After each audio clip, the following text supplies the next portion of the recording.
Murderers! They're completely livid. First they come to our land, then they murder our people. Drop them all into the sea! Where do you think you're going? Sir, this place is off limits to the public. Please state your business or leave, or I shall request that the police escort you out.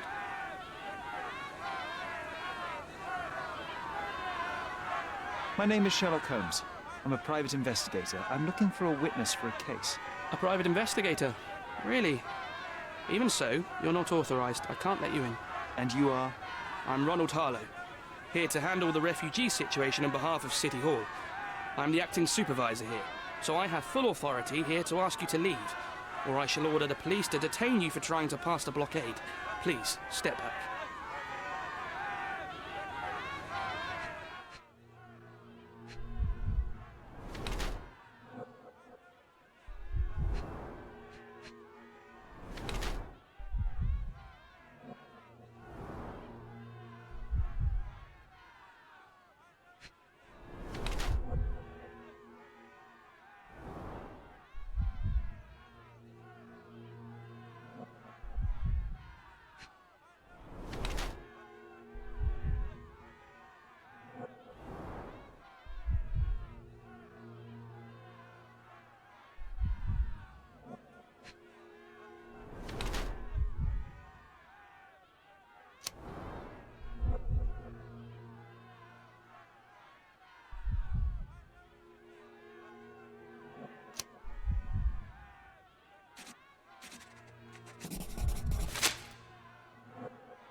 The people in the crowd are shouting about a murder in the camp. Are you trying to hide it? It's mere assumption. I assure you that the situation is under the police's control. If it was under control, if there was no dead body, you wouldn't be as nervous as you are. You would be sitting in your cosy dark corner of the City Hall room doing nothing as usual. Yet, you're here, trying to deal with a series of problems you never asked for. These insults are inappropriate. You don't know what I'm doing for this camp. Even though the rest of City Hall doesn't give a bloody squat about the refugees, maybe I didn't want to be assigned to this camp. But I'm trying to do my best for these people. If not for my work, they might not have any shelter or food even. I apologize, Mr. Harlow. Perhaps I was prejudiced towards you, but in any case, I'm sure that you would still want this to be over as quickly as possible. The current reality is that neither you nor the police are managing things well here. You are unable to calm the crowd. You have simply never handled a situation like this before. What are you driving at, Mr. Holmes?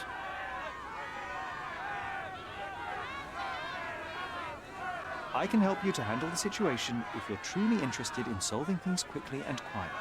And how exactly would you manage that? Simply tell the police that I'm with City Hall and I'm permitted to investigate the scene. I'll work out the rest, but in return I need your help finding my witness. She's a young refugee. She's with child or was with child recently. Look, there is indeed a dead body inside the camp. So even if the girl you are looking for is there, all the refugees are now being detained and interrogated by the police. They won't allow you to speak with her, and I can't do anything about that until the situation settles down. So it's in our mutual interest to settle it. Oh. I suppose that things are bad enough that I ought not shy away from help. All right, Mr. Holmes. I'll tell the police to allow you to come inside. Just tell me when you're ready.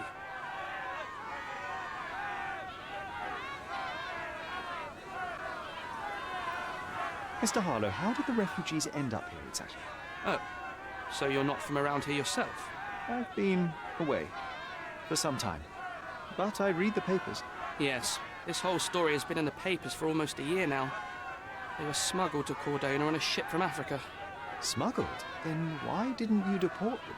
The smugglers managed to sneak them to shore and hide them inside an abandoned warehouse. When the police raided the warehouse and found the refugees there, the ship was already gone. We aren't even certain as to which ship it was. We have busy shipping routes with other colonies these days, you see. So you decided to lock them up under a bridge? There was no other option. We're still trying to work out what to do with them. I only hope we'll find a humane solution. and not put them on a raft and float them out to sea. Mr. Harlow, what exactly do you do here? What are your responsibilities? What I do and what I am responsible for are two different realities, Mr. Holmes. On paper, I am in charge of the camp territory, security, provision, and the refugees in general. What I actually do most of the time is knock on every City Hall door trying to obtain some funding, or at least rations for the camp. The police here on City Hall's behalf too? They are, minus those who came here after the body was found. The governor won't let the refugees disperse into the island, so there's a significant police presence guarding the camp. Naturally, they answer directly to some influence here, but I'm not their direct authority. I'm ready to take a look at the scene. All right. Go inside the camp and find Inspector Tewkesbury. He's the officer investigating the scene. Tell him I sent you.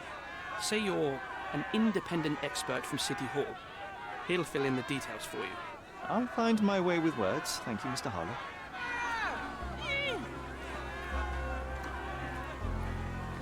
So they keep these refugees under a bridge like proverbial trolls. No wonder the people outside are so disturbed. Who the hell are you? How did you get in here? Mr. Ronald Harlow let me in, sir. I'm Sherlock Holmes, a surveyor of refugee affairs with City Hall. You're Inspector Tewkesbury, I presume? A surveyor? What does that even mean? In short, I've been sent to conduct an extensive report on the incident for the Colonial Office and to assess all the damage inflicted on state property. Got it. Another paperworm sent to count money and get food for archive mold. Go on, look around, but don't make yourself too at home. As if I didn't have enough problems before you appeared. Could you first tell me what happened here? What happened? People from the bridge above the camp heard a woman screaming and saw a mass of refugees attacking a man. Clearly not a refugee. When the camp guards came by, the man was floating in the sewage canal with a knife in his chest. Bam. A murder. Big news for Cordona. I'm sure. Thank you, Inspector. And none of the refugees were harmed? One fellow was cut. He's lying over there near their kitchen. He's in a bad way. You mentioned a woman screaming who attracted the bypassers on the bridge. Was she harmed? No, she's all right, but perhaps the whole debacle started because of her.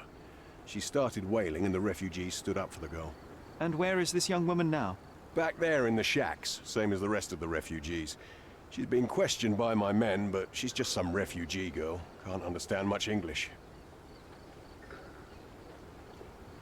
Do you have any suspects yet? You're joking, right? I've got a whole camp full of suspects. And if you ask me, this bloke had it coming. Better bury him and forget about the whole thing. And now there's a crowd gathered at the camp, and my superiors say we must thoroughly interrogate the refugees. At least those who can understand any English. Do you believe that your superiors wish to get rid of the refugees? I think that both our superiors would rather keep the story quiet. Since that's an unaffordable luxury now, they're looking how to protect their public image. That's why I have to waste my time waiting for my people to turn every stone and befriend every refugee.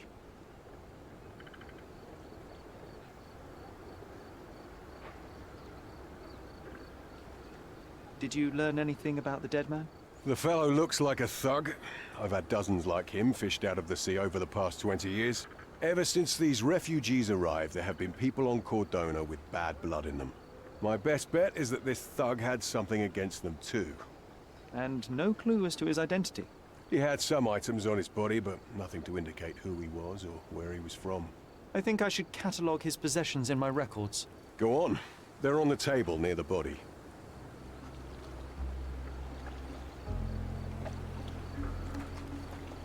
Here we go again. Number of hours on Cordona before stumbling upon another dead body.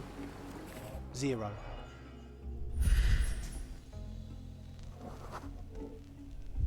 Police boots. Always happy to trample evidence. A heavy boot with a worn-out sole. A man's footprint.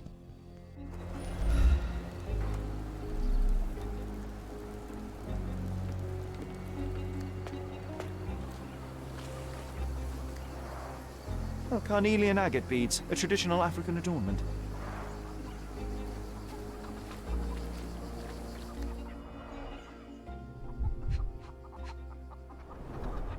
The blood sprayed off the blade after the strike.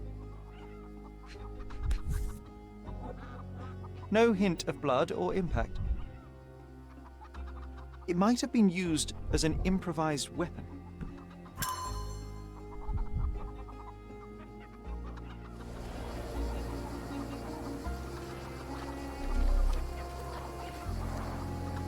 Someone was dragged against their will. The refugees have been detained and will not leave until all the circumstances are clarified.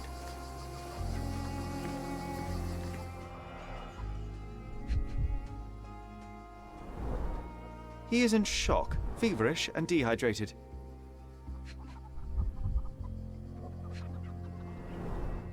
The cut is deep, potentially serious if not treated immediately.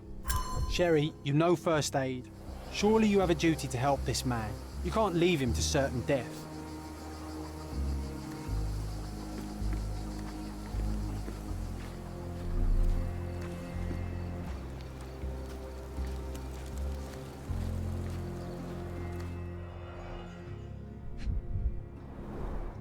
A simple leather sheath.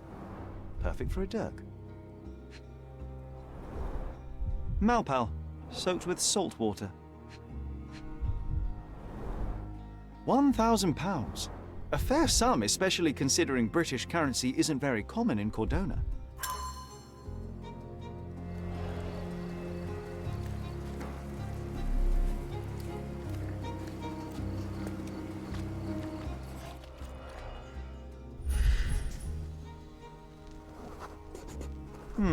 Coal dust under the nails. I don't see much coal around here.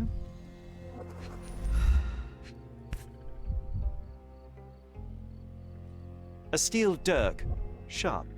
A common accessory among sailors and soldiers. An interesting tattoo. Does it mean something?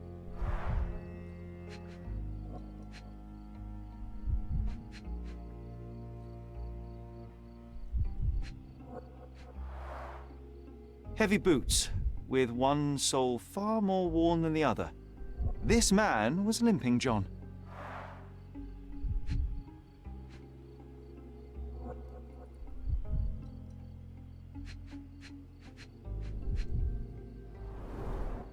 I'd say the blade penetrated upward, however the wound is too messy to be certain. A violent death. But this man, limping. Coal dust. I think we're onto something here, John.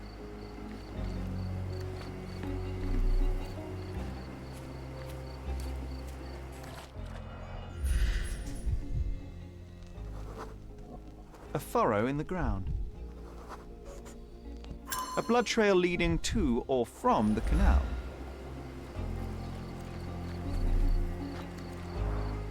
Clearly a left handprint here.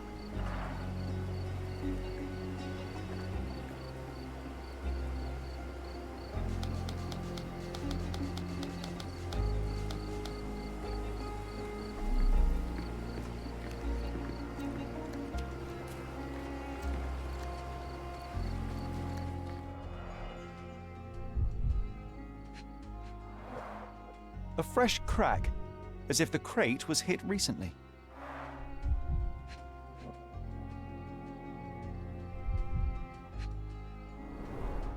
Someone bled profusely here. You know what? I'd like to understand. What? How did our dead man end up inside the camp in the first place?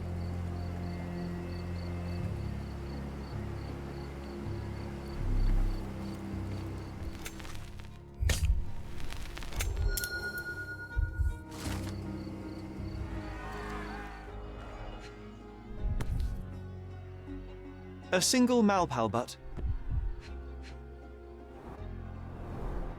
Roadman cigarettes. A brand highly regarded by law enforcement officers. So there wasn't any sophisticated infiltration plan. The good old police just let the man into the camp.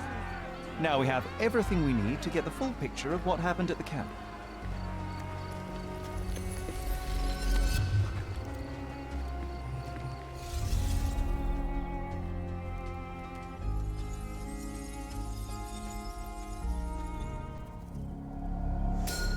So, we have a thug who came to take a refugee woman with him. She resisted, but he dragged her by force. One of the refugees stood in his way, armed with a stick. yet he could do nothing against a cutthroat with a blade. The man didn't anticipate that the other refugees would intervene and stand against him. In the confusion, the woman managed to break free. The thug took fright and fled. He was stopped by the falling crates. He stumbled and fell, piercing his chest with his own blade. However, the wound didn't cause instant death. He managed to stand, but still bleeding, he lost his balance on the bridge and fell. Before all of this, the man had freely entered the camp through the main entrance. The police admitted him after they had a short smoke together. You live by the sword, you die by the sword. In our man's case, it's the same sword. Mr. Harlow, your refugees didn't murder anyone. What? Pray tell me what you've learned. All right, listen carefully. This might solve one problem for you, but will create a few more. Oh, well, that's a great start. The man came to the camp intending to kidnap one of your refugees, a woman. What he didn't expect was that the refugees would stand up to protect the woman. A brawl had broken out. In the chaos of it, the man stumbled over those crates and fell on his own blade. How do you know he fell on his own blade? The wound in his chest was inflicted from an unusual angle. It was not an offensive stab, shall we say. The refugees didn't touch him. And judging by the blood at the scene, the intruder managed to raise himself but was unable to walk very far. He ultimately fell into the canal. But how did he sneak into the camp? Why didn't the police see him? And this is where your new problems emerge, Mr. Harlow. What do you mean? You're not a dull-witted man. You know what I mean. There is no feasible way to get into the camp without the police guards knowing of it. The pile of mess I had to sort out has just become bigger, but somehow that doesn't surprise me. Anyway, I thank you for your help, Mr. Holmes. I'll take it from here. Meanwhile, I'll make sure the police aren't detaining the refugees any longer. You can go back in and look for your witness. You think one small clerk can make any difference in this place? Who knows, John? Just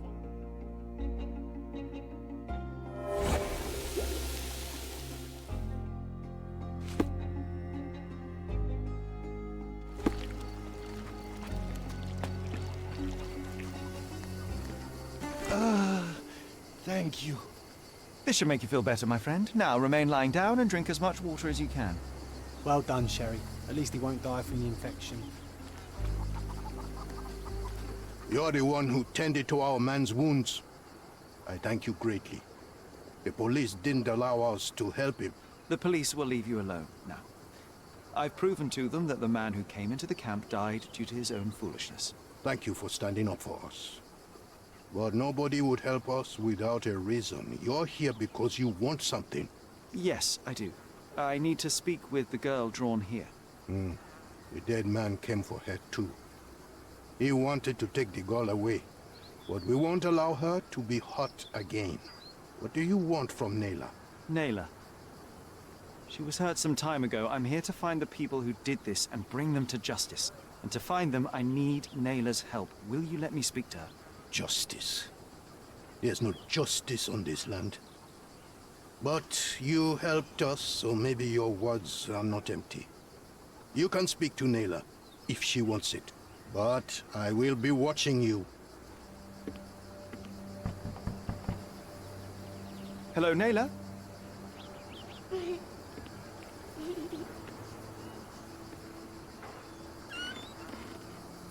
My name is Sherlock. I know someone hurt you. I am here to help.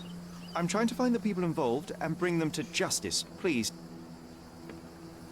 There is a photograph, and I'm sorry, it is terrible, but I simply must ask. Where did this happen? What can you tell me about these people? Christ, Sherlock. Nayla, I'm sorry. I'm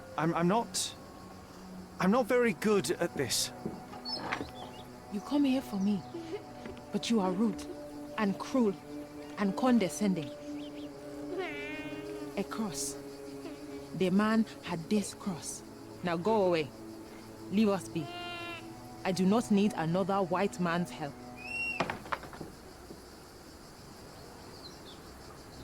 Oh, glad that wasn't me. Not my best work, John. By a long shot. Naylor doesn't want us meddling. I'm starting to wonder what this all achieves. But she helped you anyway. Now we know that maniac's face and the cross he wore, we can still catch him.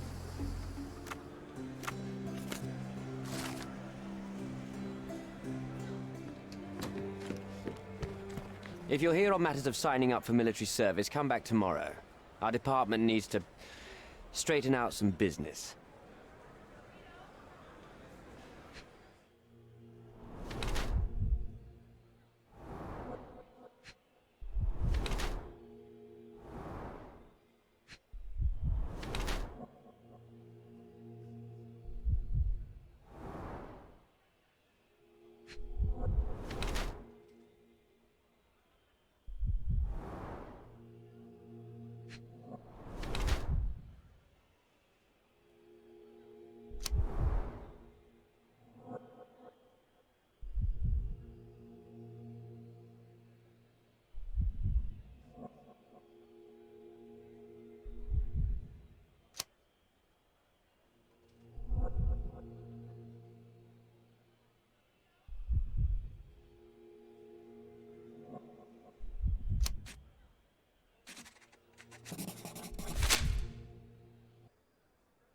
Why are you staring at me like I'm a Madame Tussauds figure?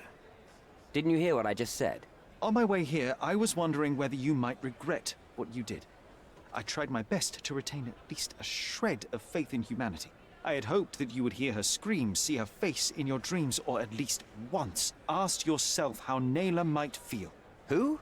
Neither of my hopes were fulfilled. Why are you here?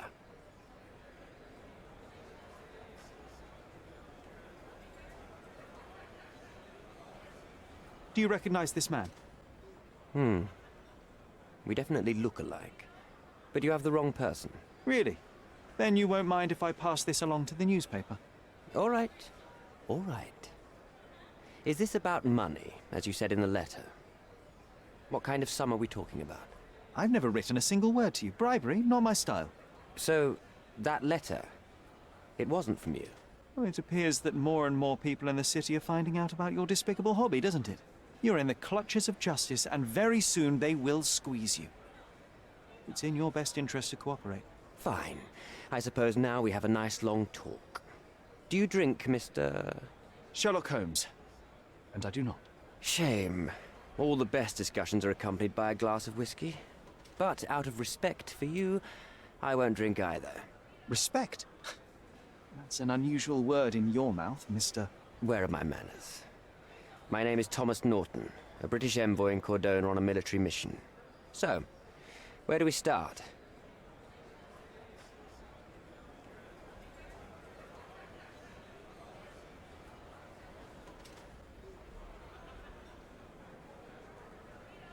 Boniface Mercurio. Does the name mean anything to you?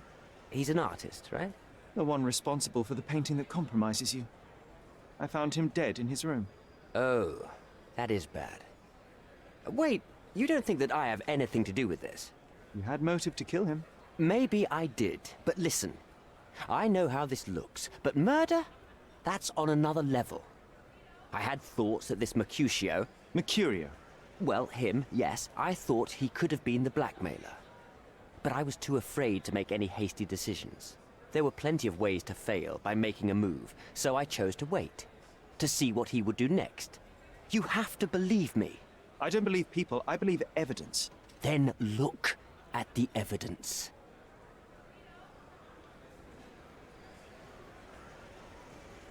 So, let's return to the beginning. What happened at the party?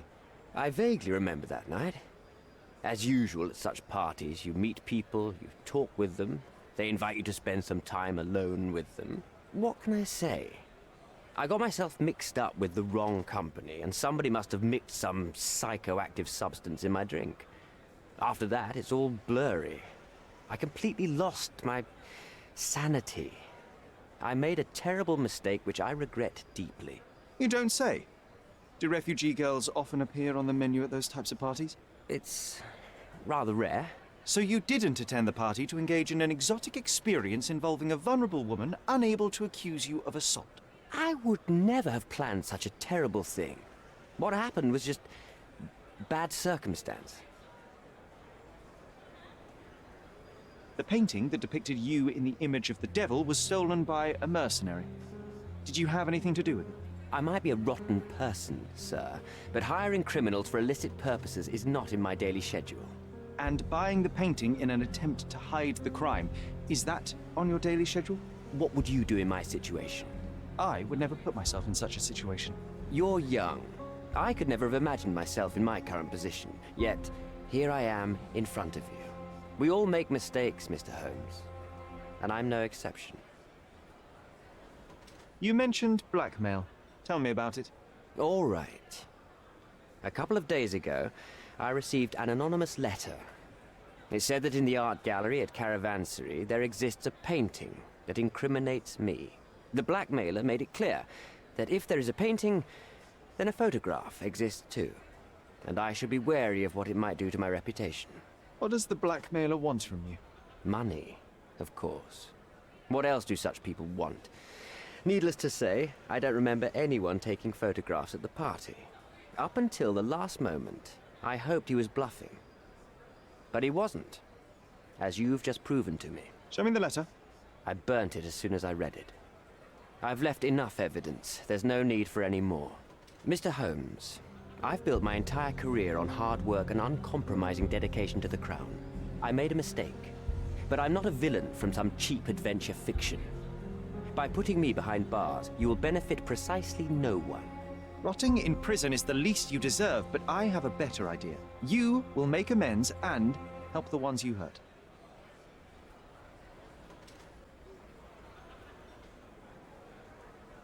Use your connections to help patriate the refugees, find them decent homes, give them jobs. There must be a meaning to your position and my decision. Yes, all right, I can do that. So, will you give me the photograph now? That's not all. Naylor deserves the very utmost of what you can do. Help the girl? I can't risk the press paying extra attention to her. I will do anything except that. I need to think this all through. Don't do anything foolish in the meantime.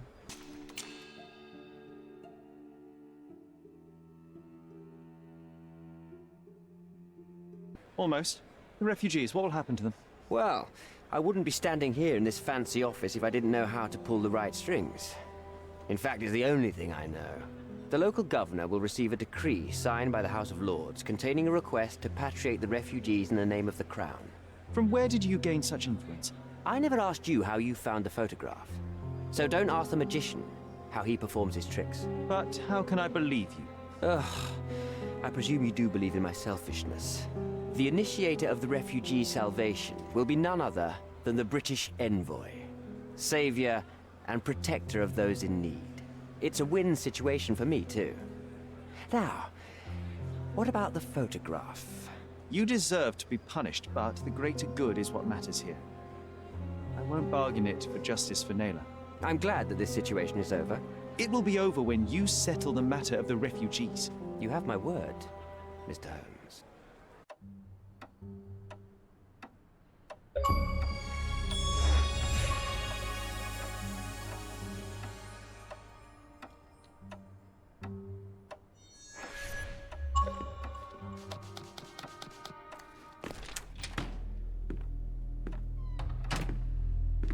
Mr. Holmes, you've returned. Have you uncovered anything new about the theft?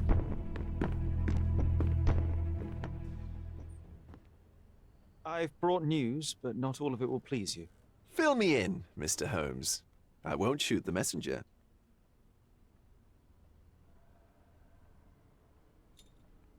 I tracked down Boniface Mercurio. I presume he wasn't delighted about the situation. He was not having a good day on account of his murder. Killed in his own flat by the same person that stole his painting. Oh, sweet Mercurio. Perishing in the pursuit of his art. How apt. I will miss his exceptional sense of humor. I located the thief, but found him rather cold. He was tight-lipped about the painting, too. Huh, he's dead. How very droll, Mr. Holmes. One presumes you were not responsible. It was an accident at the refugee camp. He impaled himself on his own knife.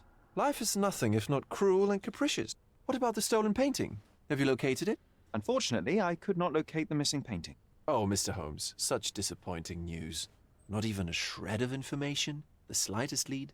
I'm afraid the case has gone cold. I suppose if you were unable to find it, no one else could.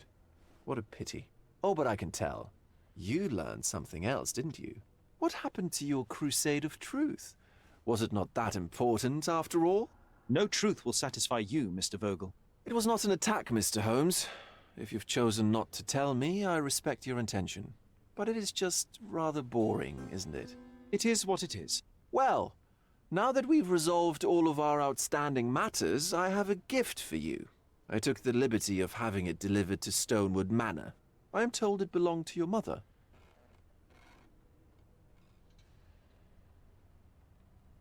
Previously, you mentioned there may have been more to my mother's passing than consumption. It appears you were right. Oh dear, I'd hoped to be wrong. She was unstable, mentally unwell. She required sustained specialized treatment, but her madness persisted. I knew that Violet had disappeared from the public eye, but had no idea of her suffering. I cannot imagine what you're feeling. I'm fine. And what exactly have you sent me? Frankly, I'm not sure how to answer that. I trust you'll know. Thank you, Mr. Vogel. I am curious to see what you have procured.